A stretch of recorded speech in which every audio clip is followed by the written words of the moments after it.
You've reached Hotel Pacifico, your 5-star destination for BC politicos.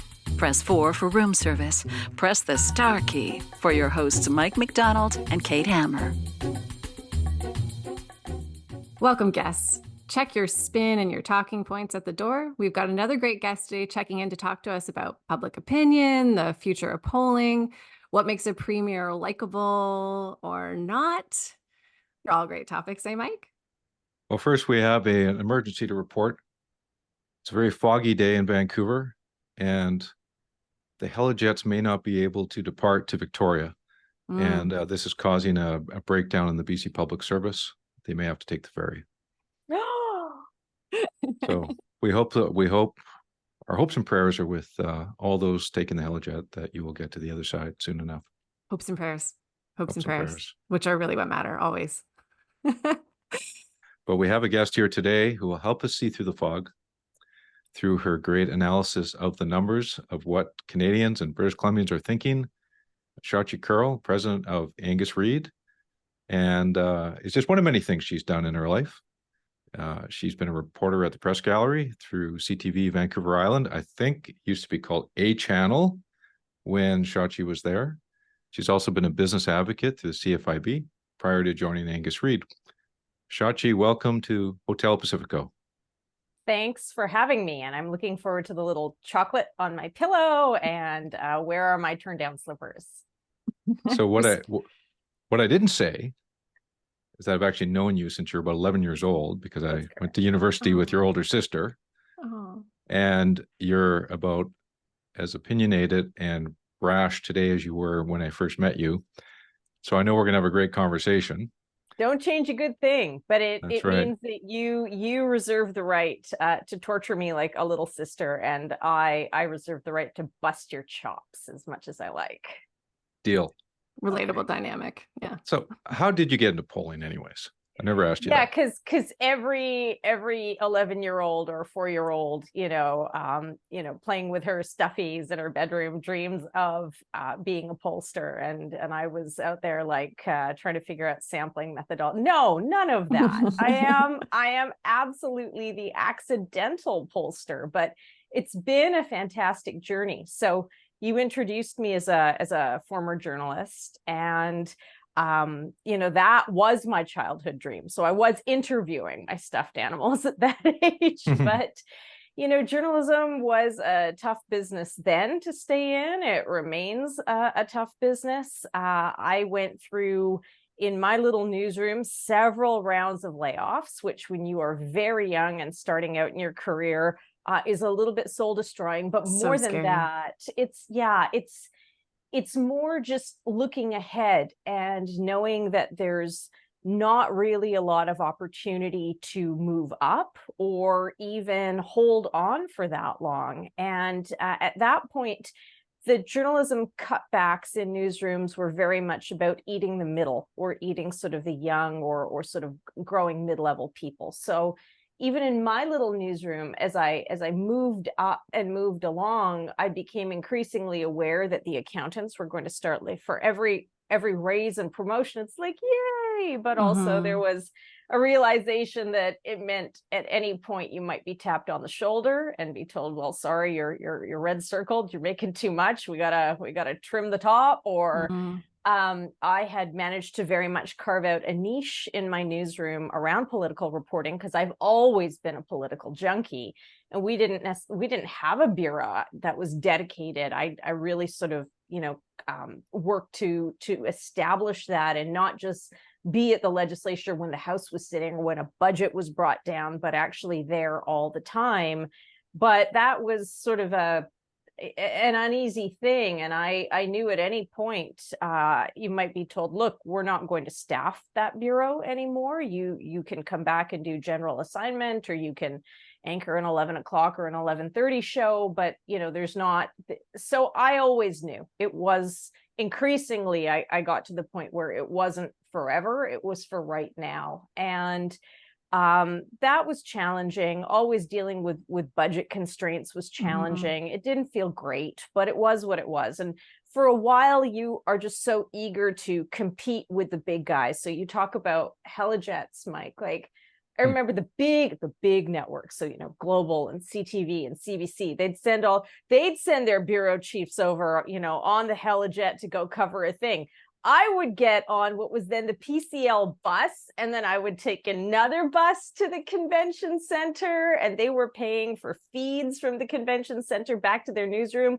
And I was running tape like 3 blocks up and down in downtown Vancouver in order to cover a convention. And at first you take a great sense of pride in being able to pull it off. And after a while, you're just like, this sucks. Yeah. Can I do this into my 40s? So you found the exit door. I did, yes. This is your way of trying to move me along, but you know. you can always clip, dear. So I was approached and headhunted out by an organization called the Canadian Federation of Independent Business. And I was very, very grateful for, at the time, what was a respectable landing outside of journalism. I wasn't thinking seriously about leaving at the time, but really for me, the lens was, do I want to quit what I'm doing today? No. Do I want to still be doing it a year from now? Yes. Do I want to be doing it 6 years from now? Maybe. Do I want to be doing it 16 years from now, even if I go that long? No. I was really afraid of becoming embittered or bored or chafing at sort of the constraints. So I took a big leap of faith at the time, and I went into the brave world of public policy and advocacy, which was totally new for me. Was that transition easy, or did you look back at all? Did you have any moments of regret? No moments of regret in the long term. In the short term, of course, it was rough, because so much of your identity is tied up in, I'm a journalist. So there was probably a couple of years I couldn't watch a newscast. It was like, I can't watch. I can't. It's too painful. I remember after I left journalism, there's a couple of times where you had to write your job title in a form or something, and there'd be this little moment where I'd be like, ooh. But worked out. It's interesting, because then I just want to talk, because then you do end up at Angus Reid, which is a nonprofit, and I don't know whether this is fair or not. And one of the things I kind of think about in my head when I think of Angus Reid is a bit like Canada's Pointer Institute. Like, I don't know if that feels fair, and I'm curious, you know, tell us a little bit about what it means to be a nonprofit in this space. I mean, I that's a very nice compliment, so thank you. So I knew that, I want to say just very briefly about my time at CFIB. It was like getting paid to do a master's in public policy. So I was very, very grateful for that time, but I knew it wasn't going to be the rest of my life. And I was looking for something that sort of fit a little bit more of where I had started. And I had worked with Angus as a new graduate straight out of J school, helping him edit a column he was writing for Post Media at the time.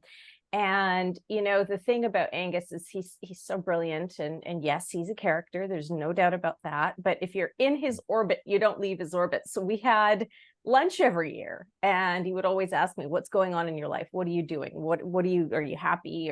What's happening with you? And so finally we did have lunch one year, and I was like, I'm looking for a change. And he's like, okay, well, let me think about that. And 2 weeks later, it was like, okay, you know, we're come and work with me. And through that, about a year later, we started what he had always wanted to do, which was the Institute, which was a not-for-profit in the polling space. So I'll take a minute and sort of explain, and Mike knows this, obviously, well, all of you know this, but maybe our audience doesn't. So when you are in a commercial polling space, it doesn't mean that you're bad or you're evil, but you do polls on behalf of clients, and then clients own that data. They can choose what they want to do with that data. They can use it for straight up factual reporting. They can use it for nefarious purposes. They can use it for purposes of spin. They can use it for anything they want to use it for. At the time, Angus was wanting to, having been very successful as a commercial pollster, wanting to start something more independent. There was a real dearth of what I would say was public and transparent data available for people like journalists, for students, for policymakers. So governments had really just gotten out of the space of commissioning polls, right? It used to be they would commission a poll, there would be a white paper off of it, everything was transparent and FOIable. Governments figured out very quickly that it's far better to do policy and not ask anyone how they might feel about it, because that can come back to bite them in the butt later. Media were other big sponsors of straight up factual polling, and we've just had a long conversation about how media has no money anymore, so that was no longer a space. And academia did do quite a bit of survey work, but as I often say, and I say it lovingly but also truthfully, like, an academic will conceive of the idea in year one, apply for the grant in year two, maybe get the funding in year four, and by year six, you finally get the data out, at which point, what was the issue again, and why is it still timely and relevant? So there was a vacuum. And what we wanted to do was fill that vacuum with good quality data that wasn't necessarily paid for by party Y or party X, not because those are bad people, but because it afforded us the freedom and the privilege to go out and ask whatever we felt like asking about and publish all of it. And so what sets the Institute apart is that we're very transparent about the work that we do. So we explain where we get our sample from. There are a lot of commercial pollsters out there that won't even tell you where their sample comes from. We publish the questionnaire.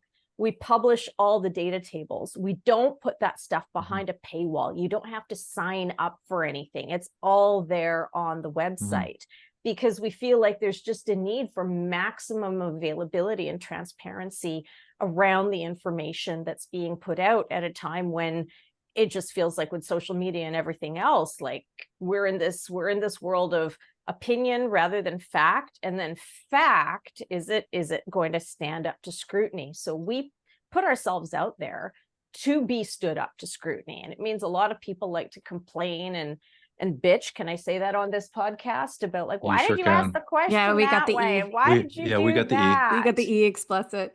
Okay. Well, so you raise a really good point about transparency. And when I wasn't polling and I was the recipient of polls when I was in political office, it used to drive me crazy when what I thought was a junk survey would get published in the newspaper or on or radio or whatever, because they weren't transparent with the methodology.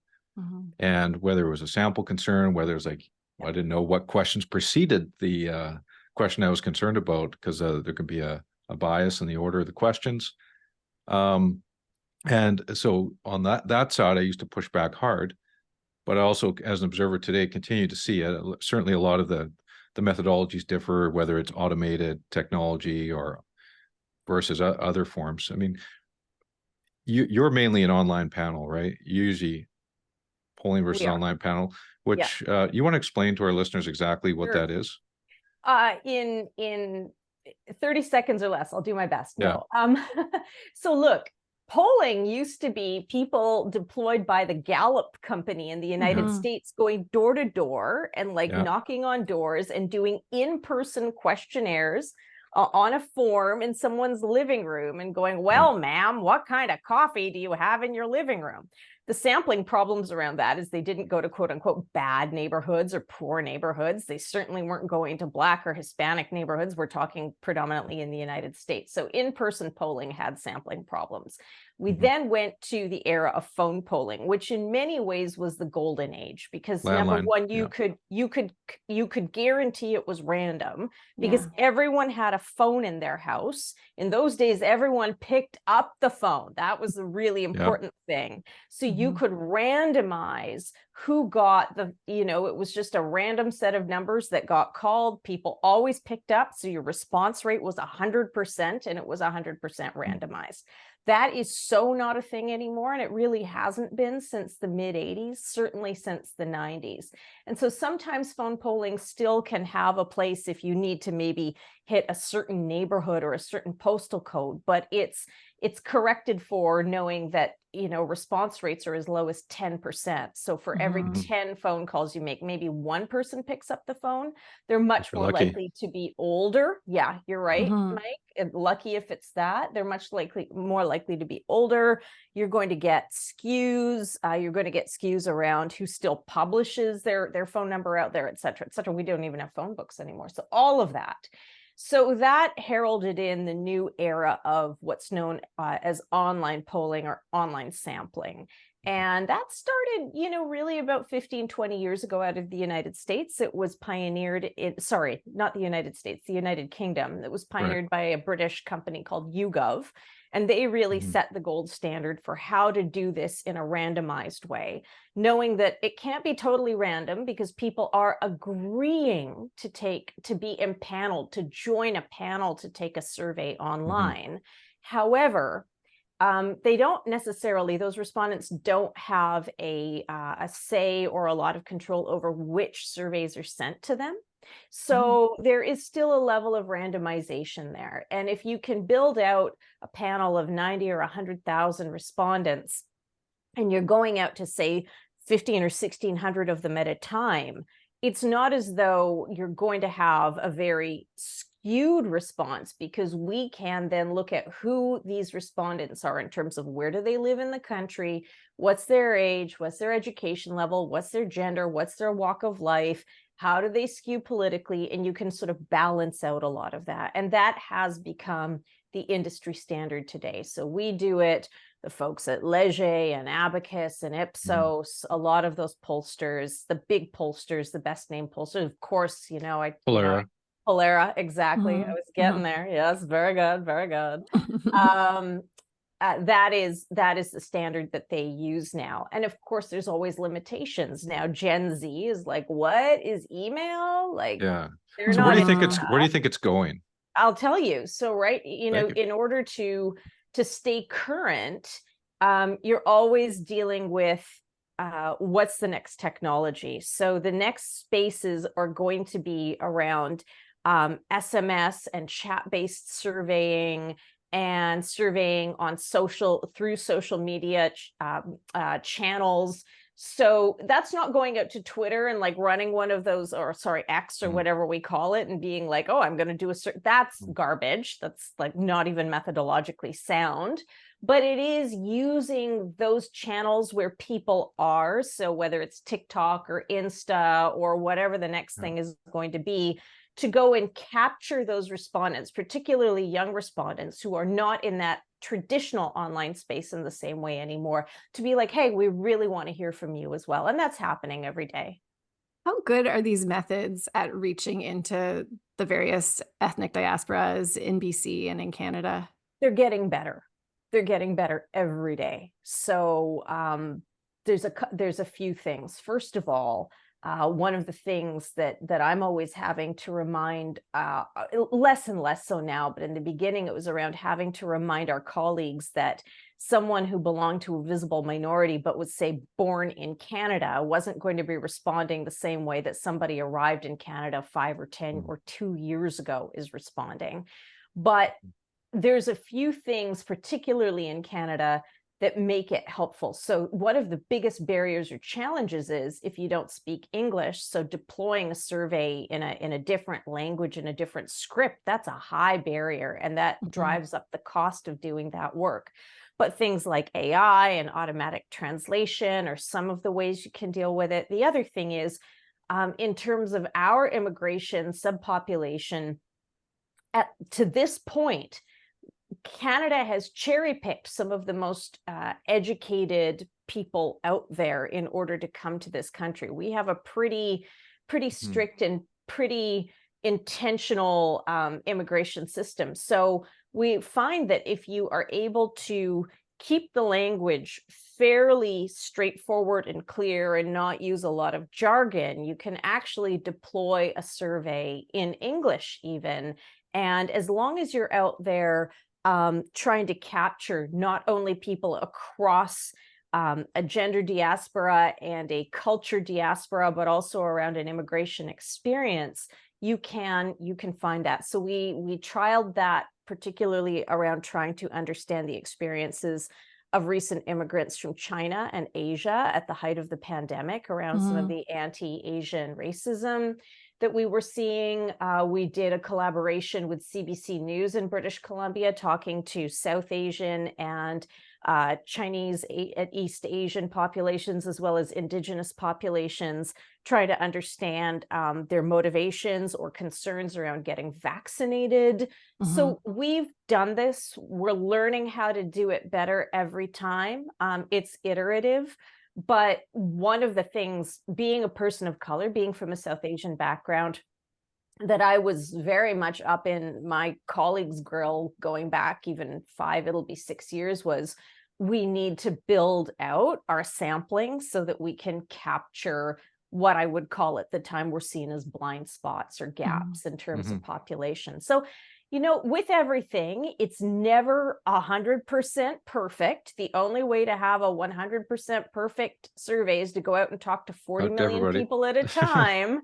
But I think the intentionality and just making sure that you're alive to where your blind spots are and working to fill them, it's good. It's better than nothing, and it's often a lot better than something. So you're deep in the numbers all the time. I am. Looking at your website, you've got a lot of public polls out recently.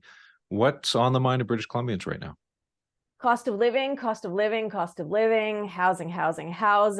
and the, you know, rent and all of the things associated with that. So it's been such a fascinating arc over the last 5-6 years, where if you ask Canadians, British Columbians, what's the top issue that you care the most about today?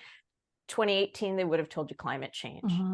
2020, it was healthcare, access to healthcare, the pandemic, you know, COVID, all of that.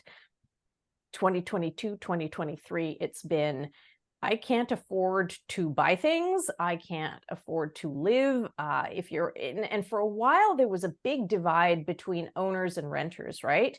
If you were an owner, you'd sort of, you know, won the housing sweepstakes. You were in a space that was commodified, its value was going up, that was your nest egg, that was your retirement plan. And in many cases, that's still true.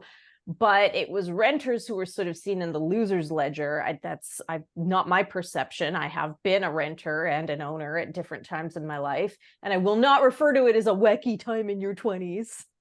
But Andrew Wilkinson reference, in case anyone's I was a renter in my 30s as well. Paying attention. What's that? I said that was an Andrew Wilkinson reference, in case anyone was counting. That's I do. I try to keep it fresh and local. Well, but what do you think? Like, what's happening? Okay. I'll just finish this thought very quickly. Sure. But what's happening with mortgage rates now is that everybody's hair is on fire, right? So it's not just renters who have no control, but it's, for the first time in a long time, it's mortgage payers who are like, "Holy crap, what is even happening?" And that's the difference. Well, you took the words out of my mouth, because I was going to ask you about the impact of mortgage renewals. Yeah. But you've got all this angst on affordability, yet at the same time, you have a government that's got a pretty comfortable lead in the polls. Last time I checked your premier's performance rankings, Premier Eby was 47% or 48%, which was, you know, upper shelf, top shelf in Canada. So how is this government not wearing that? What's your analysis of that from what you see in the numbers? So you have to be a little bit retrospective. First of all, the NDP in British Columbia came in, as we all know, after a very long period of liberal right-of-center government. The first attempt was a minority government. The second attempt, of course, the 2020 election, was a landslide victory for the NDP. John Horgan, former Premier John Horgan's own personality and approach was a very likable, approachable one. I think he also grew quite a bit as a politician and a leader. I remember when he was the backbench MLA from Juan de Fuca, right? Nobody knew who he was. So I've seen his arc going all the way back to the mid-aughts. The pandemic also bought the NDP, as it bought almost every other provincial government in Canada, 2 or 3 years that they would not have had, because they were years that were less focused on politics and more focused on what the hell are we going to do to lead our province, our jurisdiction out of this once in 100-year crisis? So that was a period where British Columbians, but honestly, people in every provincial and federal jurisdiction were more focused on things that had nothing to do with politics. Today, the NDP and David Eby are able to draw on a lot of that goodwill, right? So it's been almost 7 years, but it really hasn't, sort of in the minds of British Columbians, because there was really that 2 or 3 year gap where British Columbians were not as focused on politics. So there is the goodwill that they're drawing on that, but more than that, there is a split and a weakness in the opposition, and these things are cyclical. You know, we all watched where the NDP and the competition or the fight for that NDP vote versus that Green vote was what kept the NDP out of power through a vote split through a good many years under BC Liberal supremacy or premiership. And now you've got it on the other side of the ledger. You've seen a split in the right of center that is growing. And so far, what was the BC Liberals, now the BC United, have not been able to respond to what is increasingly British Columbians, particularly in northern and rural communities, but everywhere, looking to the BC Conservatives as a potential option. So, and we've watched this movie before as well. So the BC Conservatives have been at various times this sort of thing that goes from single digits in the polls that explodes then to 20 or 25 or 26% in the polls, and then usually implodes onto itself because its leadership or its party or its caucus structure, well, it doesn't really have much of a caucus, but its membership structure can't get it together. And those voters end up going back to the right of center party that has alternatively over the years been the Social Credit, then the BC Liberals, and now BC United. But what I would say in terms of what I'm watching is a fissure that actually has more potential to hold and solidify, because this isn't just about a right-left ideological divide anymore. It's also about an urban-rural and a north-south divide. And if you've got those northern communities, not just in BC, but you see it in Alberta, you see it in Ontario, you see it in Manitoba and Quebec, everywhere, that do not feel like they have very much in common around, call it climate policy, carbon pricing, social policy, social values as city folk, if you will, then that becomes a galvanizing thing that ideologically for northern and rural remote communities to gather around and to hold on to. And so that is actually, for the BC United and Kevin Falcon today, the risk. It's not so much that the right-left aspect of it is an issue, but it's really, how do you hold on to votes in the north and seats in the north when what the north wants is very, very different than what the south and Metro Vancouver wants? How realistically, like how much of a threat do you think the carbon tax is in sort of entrenching those differences? Like how much do you think it is that thing that could, as you say, kind of crystallize the space between particularly the Conservatives and the BC United, or even, yeah. No, that's a good question. So as we're seeing at the federal level, carbon pricing has been something historically that people were like, yeah, we should do that. That makes sense. Yeah. And then they're like, I just paid how much for vitamins and diapers this week, and now I'm paying carbon pricing on top of this? Oh, hell no. Yeah. And there's often a lot of lack of awareness or understanding, because frankly, the governments, both provincial and federal, that have brought in their carbon pricing programs have sort of gone to sleep on explaining how they work, and they've been a bit lazy about that and relied more on, well, you should be doing it because it's the right thing, as opposed to this is how it works and this is how much you pay. And in British Columbia, it has the potential to become a real bête noire for voters as long as the cost of living crisis continues, because rebates are means tested. And that bar is really, really low in terms of household income. So you are, in essence, if you're living in the cities, living below the poverty line in order to qualify for a rebate. So that can become a pressure point or a tension point. But on the other hand, if the cost of living issue dissipates, a lot of the temperature can come down around carbon pricing as well, right? People are very focused and galvanized on what's leaving their wallet at the moment. And when they get a bit of ease around that, that can go away. So there's on your website, I think there's an analysis that was just published that suggests that a lot of low-income Canadians don't believe they come out on top on the carbon tax and with the rebate. So therein lies the problem with that group of people. But the demographic I'm particularly interested in is the 35 to 54-year-olds, which again, another survey was pouring through the crosstabs on Angus Reid. And so Angus that's Reid a very Institute. Angus Reid Institute. Sorry. And what I saw in the 35 to 54s is a lot of they're very receptive to the Conservatives federally, and whereas the Liberals support in that demographic has eroded quite a bit federally. Now, if you translate that to provincially, I think the provincial NDP are still pretty strong in the 35 to 54s, yet a lot of them are going with the Conservatives federally. And to me, there's a affordability rub there. A lot of families with mortgages, kids at home, double income households.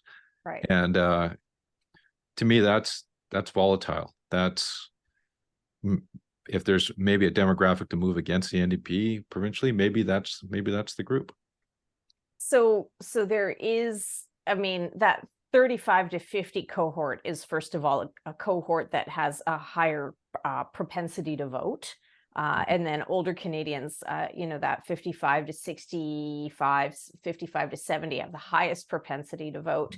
Younger people who may be more ideologically prepared to do trade-offs around, well, I'm prepared to pay more, I'm prepared to park my car, or I never had a car, or some of those things. They're all about liking the stuff on social media or recording the TikTok maybe, but maybe not voting as much. So to your point, you're right. That group is very susceptible right now because the only thing they can see in front of them is how hard it is to make ends meet. And I recognize, obviously, that not everyone is experiencing that in the same way. If your household income is lower than $60,000 or $75,000 and you're living in Surrey or Burnaby, you're really, really crunched right now, or any part of Metro Vancouver, Richmond, or the city of, or wherever, Coquitlam, Port Moody, it's all getting expensive now. But what I would say that the best hope for mitigating, if you're the NDP and you're worried about where you have to play defense, this may be a time for some cost of living lolly. Hey, you get a rebate and you get a rebate, and we're maybe going to do a freeze on increasing rates or any of those types of things. And I think if we all followed political news in the last week, there was some chatter about that due to a dropped piece of paper off of an email that a cabinet minister dropped. So there are conversations happening around that in background anyway. But the other thing is just to play for and pray for time, and really hope that if you're the EB government, the best thing you're hoping for in your stocking this Christmas is that interest rates start to come down, that we start to see inflation continue to move down, so that interest rates can start to ease, which then slowly starts to let the air out of some of this overheated cost of inflation bubble, which he has no control over. Yeah. Well, that's why he's praying for it. Writing strongly worded letters to the Bank of Canada, is the bold move there. Yes. I want to go back just a little bit to bringing up Premier EB and likability. It's interesting to me, your point that generally there was sort of this pause for premiers during the pandemic, sort of helped broadly on likability. I mean, I'm curious because there are a couple exceptions, Jason Kenney being one really notable one, right? But I'm curious sort of for the premiers who did have that likability, and then in our case in BC, there was sort of a handoff then from Horgan to EB. At what point can we kind of say, there's no way that in terms of likability, Premier Eby's riding on Premier Horgan's coattails. Like, at what point do those kind of separate? Is it a time thing? Is it an event thing? It's all of those things, and I would even say that now David Eby is very much starting to be seen, and is seen as a separate entity from John Horgan.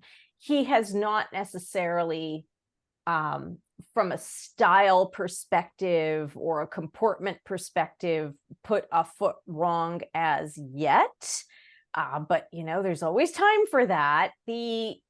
I think what's going to be very interesting and very telling is this flurry of legislation that we're actually seeing passed in the legislature these days as we speak around housing policy, and that override of municipalities in different parts of across the province, or the legislation that enables some of that override. How much does that irk people? How much of that comes off as granny or nanny state? And you think you know best, but we know better in Penticton, or we know better in Kamloops, or we know better on Vancouver Island. So I think the blank check is obviously no longer there in terms of political capital, and Eby and the NDP, I think, are intentionally spending down some of their political capital and risking some of that backlash in the hopes that the counter rhetoric, particularly in the cities, which is young people don't have places to live, people cannot afford to live in the places that they're in, it's a crisis, will be a more resonant and cogent message for at least swing voters than the jurisdictional infighting bits that will be rightly and properly pushed back against, right? It's councils in various municipalities are going to rightly say, what the hell? But how many votes does that buy the opposition? I mean, that's a lot of steps for a voter to translate, to first of all internalize that message, then translate that message to, I'm so mad about this, I'm going to vote for the other person.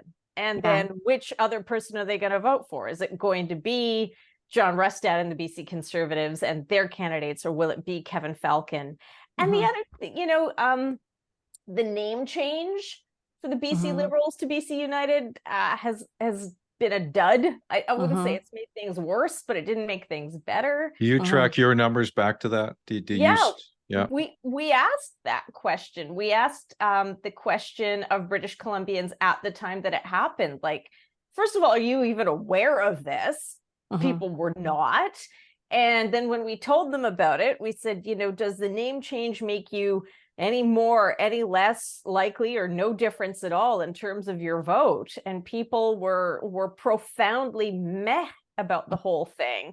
And those who said that they were more likely to vote BC United were people who had already identified as BC Liberal voters. So yay, got your base. You're keeping your base. Okay, so with the few minutes we have left here, you had the distinction of moderating the national leaders debate last election. I think you did the provincial election debate as well. I did. So looking ahead to 2024 election, what do you think should be the format of the next provincial election debate? I'm going to hold that answer, and you can have me back to much closer to the election. And the reason for that is that, first of all, everyone likes to just dump on debate formats, like kvetching about debates and debate formats is like it's a pastime. It's what every armchair analyst likes to do, as someone who's been in the hot seat. It's a really tough job, but it's also about expectations. Remember that the 2020 debate in British Columbia happened literally days after that bananas crazy pants debate between Donald Trump and Joe Biden, and it was one where Trump had basically just gone off the rails and nothing was discussed in terms of policy. Nothing was answered in terms of questions. The moderator had lost control of that debate.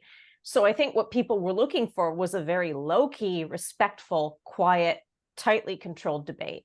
And that's what was delivered, but it was a point in time. It's also what people were hoping for against the backdrop of a lot of craziness. I don't know what the expectation is going to be. If we have a period of very like low energy level political debate leading up to the next campaign, people may be looking for something more fiery. And so, hold that thought. I'll come back and tell you next year. Well, we'll definitely, we'll hold you to that. We'll definitely Yeah. have to have you back. This was a profoundly not meh conversation. Really enjoyed having you. We don't have, Shachi, we don't have mints and we don't have slippers, but we are working on developing a Hotel Pacifico gift shop. There's going to be an assortment of offerings there for the politicos in your life. I don't know, Mike, I'm thinking like we could do like bobbleheads of the BC based federal cabinet ministers. You can collect all 4. That sounds good. Or someone, Yeah. different outfits for reporter turning into a pollster, maybe. Oh, Yeah. I jumped ship, something like that, on a Something t-shirt like that. next to the I Heart Pump t-shirts. When they awarded me my Webster right after having left journalism, like literally within months, I remember somebody who was still in the business who then went to go work for oil and gas, I think. So he's got no leg to stand on. Told me that they had awarded it to me posthumously and that I didn't deserve it. So All right. I can assure you are very much alive and kicking. You're very much alive, as is Kate. Yes. Still alive and thriving. Well, thanks for joining us, Shachi. Thanks for having me. This was fun. Yes. Today I want to talk about measures that the government can take to support BC's climate goals. Not through taxes or investments, but through digital connectivity. A little unexpected, right? Well, maybe not as unexpected as finding a cabinet minister's email to herself on the floor of the legislature. In fact, it's almost intuitive, because digital connectivity enables people, organizations, and industries to avoid emitting a substantial amount of carbon while empowering them to be more productive and growing our clean tech sector. Digital connectivity can play a major role in any government's plan to get to net zero, including the Clean BC roadmap. There's a bunch of ways they can do this, and presenting sponsor TELUS is advocating for strategies that can really help. Things like applying a climate impact assessment to government policies, including net emissions avoided, given that every ton emitted by telecom infrastructure has the potential to reduce downstream emissions by up to 10 times. Or using adoption rates of digital climate solutions as a proxy measure for emissions reductions in critical BC sectors where emissions modeling has proven too difficult, like agriculture. As a province with high-quality telecom networks and high GHG emissions per capita, BC has the opportunity to become a world leader in digital climate policy and digital climate solutions, incentivizing uptake across underserved communities, GHG-intensive industries, and the public service. I mean, it's not necessarily a big, shiny affordability measure, but yeah, it's still good policy. Hello. You've reached the Hotel Pacifico Strategy Suite. Okay, this week in the Strategy Suite, I feel like there's like only one thing we want to talk about. For our guest's sake, I think Mike and Geoff will try and move to a couple of things. But yeah, that's it, Mike. I am showing the Josie Osborne memo on screen for those not on YouTube. Somehow not on YouTube. Not the original memo. I have a facsimile of it. Okay, much shared. Have you subjected it to graphological analysis to make sure that's her handwriting? Well, she owned it, right? It's a deep fake. It's a deep on fake. November 22nd at 7:13 a.m. Yeah. Josie Osborne sent herself an email, printed it, and carried it into the legislature, and the rest is history. Yeah. Dropped from her purse. As she said, these things happen. And in some respects... Do they? Do they? Yeah, they do. Yeah. I can think of a few times it happened to me. I don't remember Shirley Bond leaving a trail of paper walking through the legislature. Well, that's not what happened here either. But well, certain documents do find their way by accident into the public domain. That's what happened here. And I think the interesting political part of it was that it showed the government's talking internally about affordability and how that fits with hydro. And as is that shocking somehow? Did I miss something that would be shocking? No. Okay. And as you were just saying to Shachi Kurl, as she was saying to us, that's going to be something people will have to think about in the coming period. So that was unsurprising. I think she's probably ruining a little more of the comments about Fortescue and the discussion there. But again, for grownups in the corporate sector, those kinds of conversations are not unfamiliar either. And it kind of ruins the negotiations, right? Like her hand was laid with Fortescue. I don't know if it does. I mean, I'm sure those things have been said privately already. Well, this So does get, what, go ahead. go ahead, Yeah. Mike. I was going to say, this does give us a rare glimpse into the sausage factory. Yeah. And we don't normally see that. And of course, well, we've all been in government and we know that conversations happen all the time about scenarios and we could do this, we could do that. That's not a surprise. The fact that it's spilled out into the public is noteworthy in that I count at least 6 or 7 things here in this piece of paper that are like, oh, that's interesting. The way it's not so matter the topic, it's just the way the kind of the lean one way or another, the way it's presented. Like, for instance, may I start? The way just the discussion around the premier is characterized, I thought it's important. As like PDE. if PDE is looking for a big and shiny affordability measure, so that suggests there's conversation going on inside that say, hey, like we got to do something here. Okay, important pause. Was PDE followed by PJH and PCC? Like, is this a premier? It's a P thing. Yeah. Oh, Yeah. this is a thing you do here. Okay, sorry. It is a thing we do here. I don't know why. Actually. We just called ours the P, but Oh, the okay. P. Yeah. The P- But go the P? continue. Go forth. Yeah. So PDE. Yeah. Then the other reference I saw to the premier was help PDE understand the scale. So they're thinking about, okay, how, what does the center want? Do they want a bright and shiny affordability measure? How do we make sure he understands? So that's I mean, that's not surprising. No, because a lot of the time you only have limited amount of time to go make your pitch and push an initiative the way you want it pushed with the center. But at the same time, it's just, I don't know, I just found an interesting dynamic just to have it revealed to us. Well, can I? Well, go aheed. No, I want another kind of just gut check. Like, have you two done this of like emailing yourself something and then printing it off? Like, is that part of it a relatable? Oh, I would never ask my executive assistant to print a document for me. That would be environmentally destructive, Kate. That is sarcasm, right? That is so the depth of that sarcasm. I've actually, a certain individual who may have worked with me in the premier's office is going to be badly triggered by this conversation. Well, to a predecessor of both of us, Martin Brown, was rumored to have not had a single shred of paper in his office through the entire 10 years of his time there. It was about 10 years, I think, probably the longest serving chief of staff in BC history. But it is the fewer records, the better. And I think what happens a lot is that people get information, they put it into one little thing for themselves, then print it out so it doesn't become a permanent record, because it is just note taking, really. And then I guess a cautionary tale for Minister Osborne is get deeper pockets or something. Bigger purse. And there are 2 previous examples I can think of, one of which I will disclose happened to me personally many years ago. But the most recent one was when, during the last municipal election in Vancouver, someone, probably Neil Moncton, who worked for Kennedy Stewart, then the mayor, dropped the printout of the people they wanted to fundraise money from in the coming campaign with the people they were going to send out to talk to them. It was found by a pretty well-known person here in Vancouver, who mostly is homeless, but lives a pretty organized life and follows politics closely. So it was like being struck by lightning that it would fall out of your pocket and then be found by this guy, which seems to be exactly what happened. But and now BC leads the country in terms of hard copy political leaks. Well, I'll do a true confession. I had a folder many years ago when I worked for Premier Glenn Clark.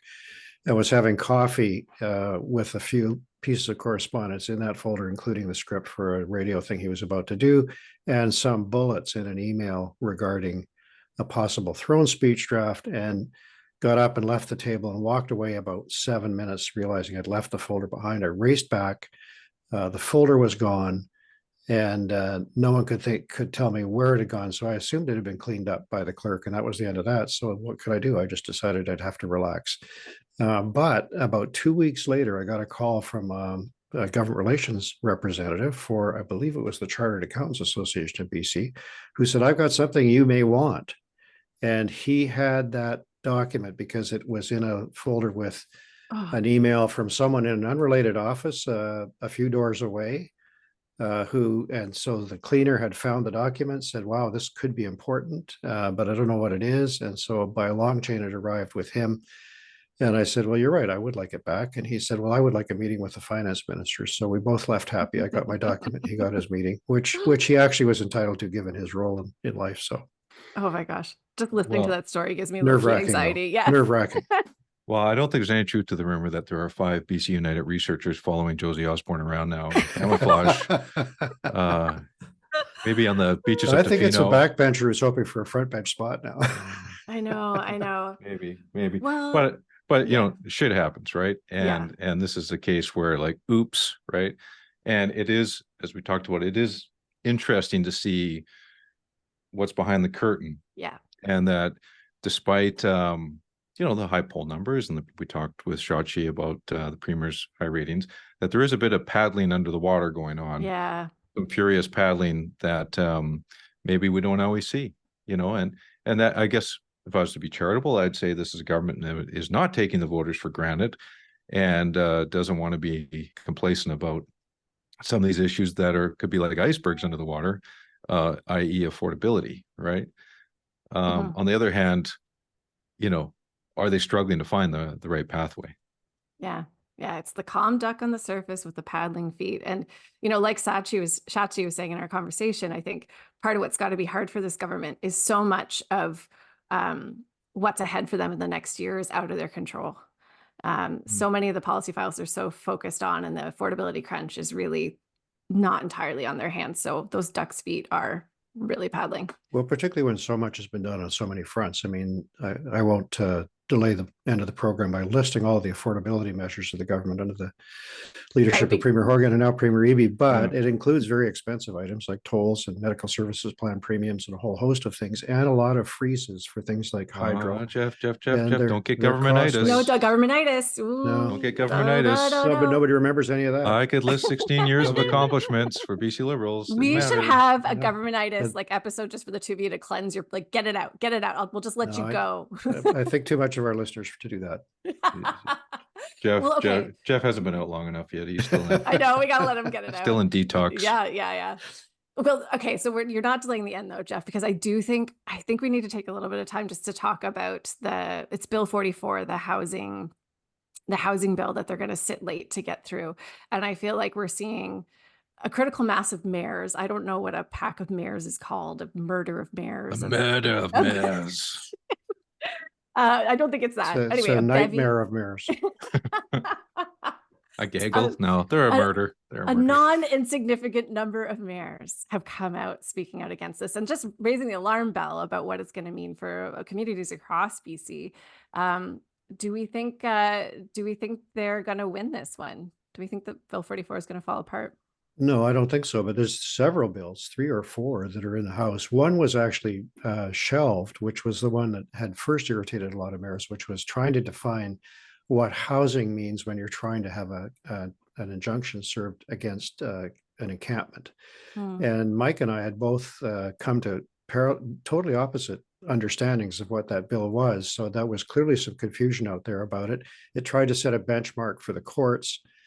Premier Eby asked Minister Callan to put it on the shelf. It's gone away for a while for further consultation. So that one was one that was pulled to some extent. We may see it again in some other fashion, but the others are deep and dramatic intrusions into municipal prerogatives. And I think it's very hard. It's hard to say how deep it will go. It's being justified by the housing emergency. A lot of it is very sensible and stuff that the development sector in particular has demanded for a long time. But it is rocking some of these mayors. And for a lot of municipalities, the question arises, well, what's the point of us when you get right down to it, apart from delivering certain services? Because the land use decisions are the most cherished kind of community prerogative. So it'd be very interesting to see how this plays in the next few months. Well, there are a lot of this is where I'm going to ask my trivia question. Trivia time. Trivia question, Jeff. How many NDP MLAs were mayors?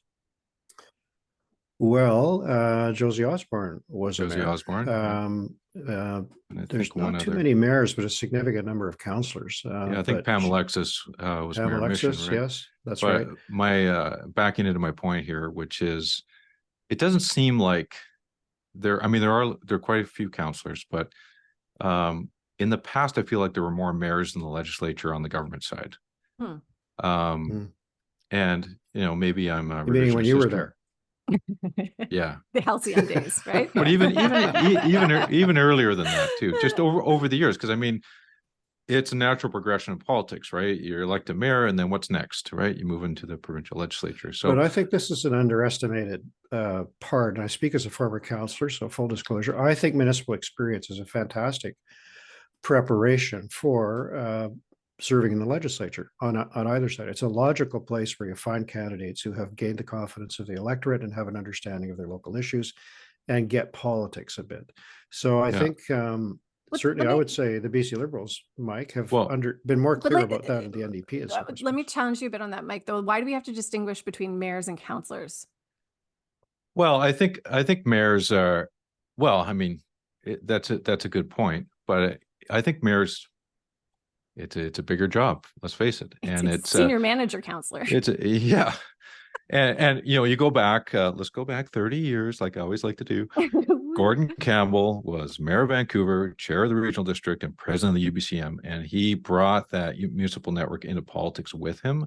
And he recruited a lot of mayors, a lot of councillors. Mm-hmm. And the municipal network was a very important part, at least the early years of the BC Liberals in government. And that's where you got the community charter. And the mayors really had a voice at the table. And like over time, it changes. And the UBCM likes to say the pendulum swings a little back and forth over time. And today I feel like the pendulum has swung away from municipalities, and there's a lot of tension in that relationship. And that tension was present when Christie was there too, on issues like TransLink and transit funding in the Lower Mainland.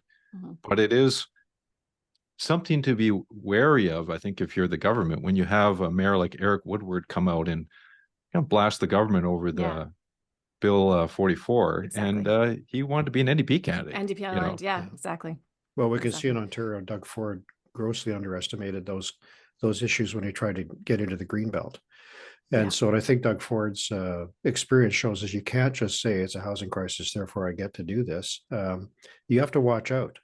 And people will, at the grassroots, listen to someone who they think is closer to the ground and more aligned with what they're interested and concerned about. And that could be a management issue down the road. But this premier has been quite prepared to go toe-to-toe with mayors, including in Penticton, when it came to dealing with homelessness, providing space for shelters and so on.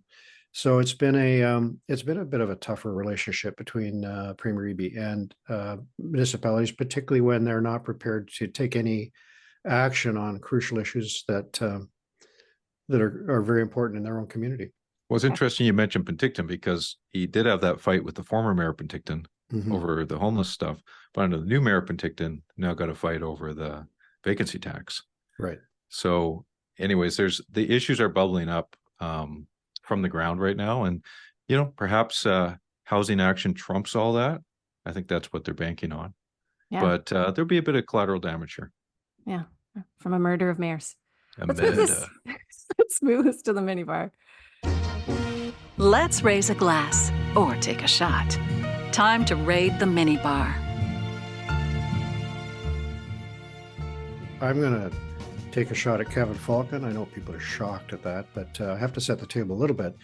He suddenly tweeted a couple of days ago about a report in the federal sphere. The Canadian Human Rights Commission had put out a report that suggested that religious tolerance and inclusion wasn't served by the fact, which is that our only statutory holidays of a religious nature are Christian, and therefore everybody else who practices other faiths has to seek accommodation. Mr. Falcon then sort of lost his mind and tweeted that this is ridiculous, that it was diminishing Christmas and vilifying people who were Christians.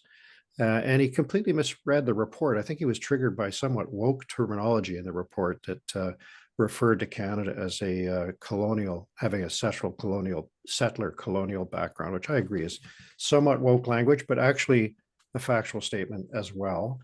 And I just think my shot is, hey, read the thing more carefully before you tweet. And my suggestion is they may be toasting the fact in the Premier's office and in the Centre in Victoria that he's prepared to sound off so hard on this issue, apparently to curry favor on some part of his base or some part of John Rustad's base. So I think cautionary tale, always and be careful when you find yourself doing ready, fire, aim, and try to get it in the right order.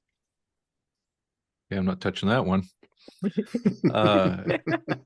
Mini bar for me this week. I gotta take a shot too. I've been kind of like these shots. So on my shot, it's a preemptive shot, and it's a shot that could turn into a glass, to raising a glass, depending on how things turn out. But my preemptive shot is to ABC, Vancouver Council, who have received a staff recommendation or staff report for, I believe it's a 7.6% tax increase. This comes on the heels of last year's tax increase of, I can't even remember where it ended up, 10% in the neighborhood. These are historically high tax increases that are compounding. And my caution to ABC is the electorate that voted for you, which was pretty broad-based, as Cream Lamb, who we had on the show, outlined to us. It was a absolute demolition of the opposition. But I think it came with an expectation that of not having large tax increases. And I think the expectation would be at least keep it to inflation, or below 5, or 5 would be progress right now. But 7.6 that's what we would have expected under Kennedy Stewart. Isn't inflation 6 point something? Maybe they're on track to land there. Well, last year was 10. They're just going into bargaining. And I get the downloading, and I understand Bridget Anderson was on our show talking about a lot of us opened their eyes being on the task force. But at the end of the day, it's their job to go in and turn over every rock and to justify every expense, and to do what Gordon Campbell did and Christy Clark did, and go in and make really tough decisions and piss people off, but do it for the greater good. And so that is my caution is people are watching.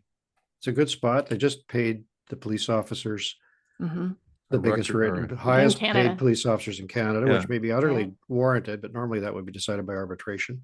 And they're ready to go into bargaining now with the rest of all of their unions, who may be looking at that increase going, okay, well, that might work for me. And that VPD contract probably has Me Too clauses and other police departments. So I have not seen from ABC a desire to be disciplined on spending. And that may be a communications issue more than a substantive issue. And maybe there's a lot going on behind the scenes I haven't seen. I'm just saying, watch it, because you're halfway through your term almost. Okay, so it's like so preemptive shots are like warnings. That's why. Yeah, I think you're still allowed to drink the shot. But if something comes back and like they drive the tax increase down in a responsible way, then I reserve the right to have a glass as well. Let's write that down. Okay, for the hotel lexicon. It's just a way for me to drink twice. Fair enough. No arguments here. I'll take a shot this week. And we're a punchy group this week. We're a punchy group. I'm going to take a shot at the people who called the Josie Osborne memo a leak. I'm just going to take a moment to remind people that a leak is actually by definition the intentional disclosure of something secret or private. And I'll do a sort of, I'm going to do like, for the halcyon days when newsrooms were robust and full of people, and a leak was something that actually was intentionally disclosed. And I have to say, like, often at great risk to really brave sources who believed in something or felt they could shine a light on something that needed a light on it. But I have this sort of strong reaction and great esteem for that word leak. And I worry when a printed email tumbles out of a purse or a pocket or what have you, and we call it a leak, we do a disservice to the word. Well, if I can find a reference to leak applying to unintentional leaks, I might take a shot at you next week. I'm going to say I have to do some self-reflection on parts I would have had as a journalist and in politics in the use of that word. So maybe I'm taking a shot at myself, but it's a good word. Good point. He's right. Yeah. A good point. Wow, you are chippy today. What happened? Send back the nice Mike. I like him better. He's gone. He's gone. Thanks again, guests, for staying at Hotel Pacifico, where the pillow mints are fresh takes and the minibar is mostly shots. Thank you to our guest, Shachi Kurl, and to our presenting sponsor, TELUS. We'll see you next week. BC, you can never leave. Checkout time at Hotel Pacifico. We hope you enjoyed your stay.